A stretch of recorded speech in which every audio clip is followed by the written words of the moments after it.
Velkommen tilbage efter efterårsferien, og velkommen til et lille matematikprojekt her i efteråret.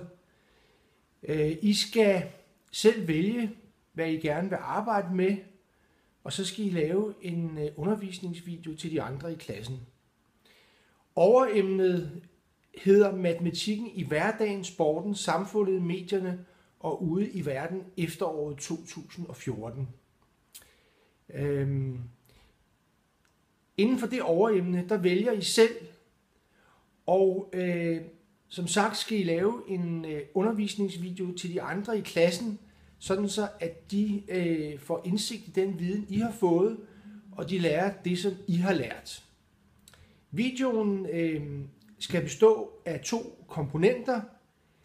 Det ene er en video, hvor I sidder i jeres gruppe, maks 4 personer, og fremlægger det, I har arbejdet med, den viden, I har fået, og det, I har lært. Eller I gør det ved tavlen. Det er den ene komponent. Den anden komponent er, at I skal lave en skærmoptagelse, såkaldt screencast, hvor I optager det, som I har lært og arbejdet med i Excel eller et andet matematikprogram. Udover det her lille videooplæg, så får I selvfølgelig også et skriftligt oplæg, som I kan forholde jer til.